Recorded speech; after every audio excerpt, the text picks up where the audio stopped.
Hi குட்டீஸ். இன்னைக்கு உங்க தாராமா உங்களுக்காக ஒரு குட்டி கதை, அழகான கதையோட வந்திருக்கேன். முன்னொரு காலத்துல ஒரு பெரிய குளம் இருந்துதான். அந்த குளத்துல வற்றாத தண்ணி இருந்தது, அத்தனை தண்ணி. அங்க நிறைய பறவை, நிறைய மீன் இதெல்லாம் இருந்துதான்.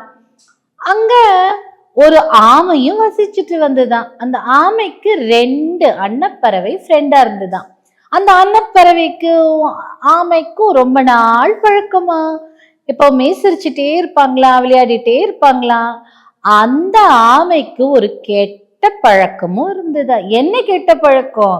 அது எப்ப பார்த்தாலும் எல்லார பத்தியும், இவங்க பத்தியா இப்படி பண்றாங்க, அவங்க பத்தியா அது பண்றாங்க, இப்படி பண்றாங்கன்னு சொல்லிட்டு கதை சொல்லிட்டே இருக்குமா. அந்த ஆமை தண்ணிலையும் போகும், நிலத்திலையும் போகும் இல்லையா.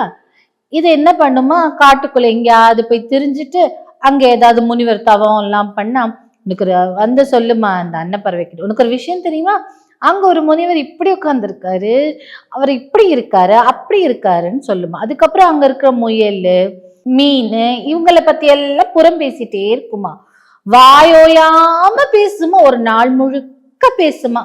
இந்த அன்னப்பறவைய ஃப்ரெண்டுங்கிறதுனால கம்முன்னு இருக்குமா. ஆனாலும் ஒரு தடவை இந்த அன்னப்பறவை சொல்லிச்சான், எப்பா நீ எல்லா கதையும் சொல்ற, ஆனா மிச்சவங்களை பத்தி புறம் பேசாதப்பா, சரி கிடையாது இல்ல, அப்படிலாம் நம்ம பண்ணலாமா, ஆனாலும் கேட்காதா, நீ என் நண்பன் தானன்னு சொல்ற, நீ ஏன் இப்படி எல்லாம் என்னை பத்தி தப்பா சொல்ற, அப்படி எல்லாம் திரும்பி சண்டை போடுமா. நண்பனுங்கிறதுனால இந்த அன்னப்பறவை விட்டு கொடுத்துருமா.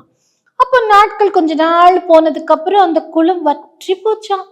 அந்த வருஷம் மழையே வரலையா. அப்படி தண்ணி எல்லாம் குறைஞ்சு போன உடனே எல்லா பறவையும், நம்ம இங்க இருந்தா நம்ம உயிர் வாழ மாட்டோம், நம்ம வேற இடத்துக்கு போலாம், எங்க தண்ணி இருக்கோ அங்க போகலாம், பறந்து போலாம் அப்படின்னு இந்த ஆமை அழ ஆரம்பிச்சிருச்சோம். ஐயோ என்ன விட்டுட்டு போறீங்க, எனக்கு ஃப்ரெண்டே இல்லை, இருந்த 2 ஃப்ரெண்டு தான் நீங்க அப்படின்னு.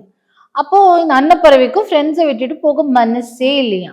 அப்ப என்ன சொல்லுச்சு, சரி நாங்க என்ன உன்னை விட்டுட்டு போக எங்களுக்கு மனசு கஷ்டமா இருக்கு, நீயும் எங்களோட வாயேன் அப்படின்னு சொன்னோம்.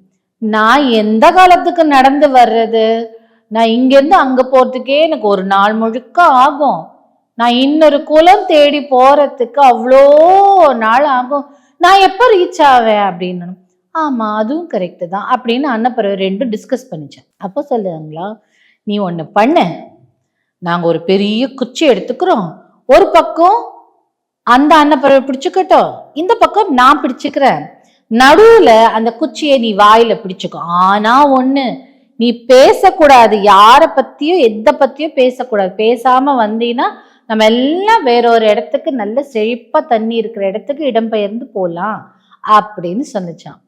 சரி சரி நான் கண்டிப்பா பேச மாட்டேன்னு ஒரே எக்ஸைட்டடா ஜாலியா இருந்ததா இந்த ஆமை.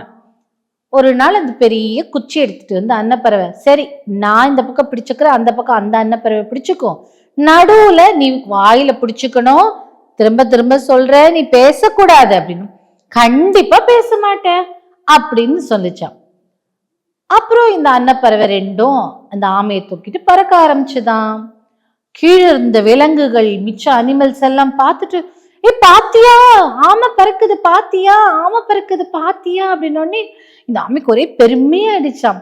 உலகத்திலேயே பறந்த ஆமை நாம தான் இருப்போம், நம்ம எல்லாரோடையும் மேலா இருக்கோன்ற ஒரு கர்வம் அது தலைக்கு ஏறிச்சான்.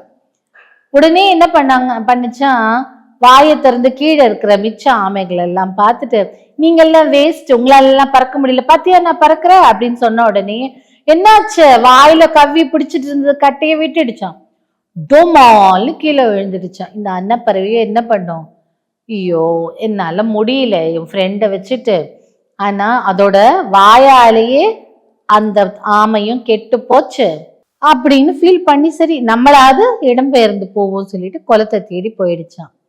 இதுல இருந்து நம்ம என்ன கத்துக்கிட்டோம், எப்ப பார்த்தாலும் இன்னொருத்தவங்களை ஏளனமா பேசக்கூடாது, இன்னொருத்தவங்க பத்தி புறம் பேசக்கூடாது, எப்ப பார்த்தாலும் இது இவங்க இப்படி பண்றாங்க, அவங்க அப்படி பண்றாங்க.